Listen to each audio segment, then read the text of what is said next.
पाकल पाकल आम छोगे गोले गोले नकसा केते छोरी रेट छो बताना ये हमारा।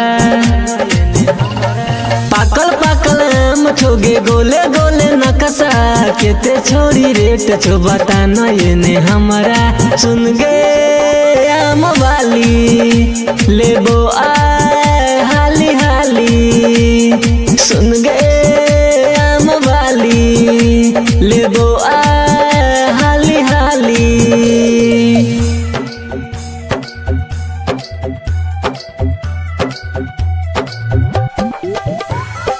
Music by DJ Umesh Shukripur Bazar. Bombay की भोग गम गम करे छो लागे छो सरही खाटा गे गे मन करे छो मुहे लगा देबो देखी के आम पकल कागे।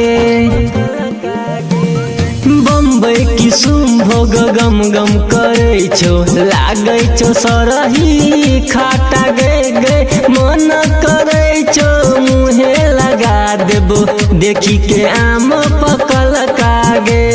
मोटा मोटा गाछी के लागे छोरी आम गे बढ़िया से बिछना छातू पकल पकल आम गे। धोई दाई के घूमे छातू अपन छोरी माल गे नीचे से ऊपर का तोहर लागे छो कमाल गे। सुन गे आम वाली लेबो आए हाली हाली। सुन गे आम वाली लेबो आए हाली हाली।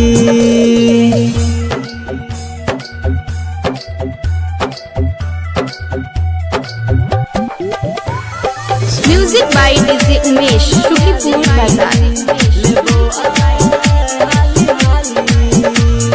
जल्दी से बोल छोड़ी अपन रेटवा खरे खरे आइले बोगे गे। पवन प्यारे के मुडी बनल छे खेबो आम असल कागे।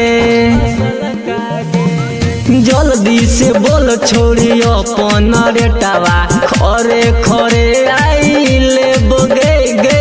पवन प्यारे के मुडी बनल छे खेबो आम असल कागे। जल्दी से बोल छोरी लगत में घाटा बोहनी कराले छोरी माल अपन ताजा। एने एने देखे छा तू कर में तू लेट गे मूड बदल जे तू माल कले सेल गे। सुन गे आम वाली लेबो आए हाली हाली। सुन गे आम वाली लेबो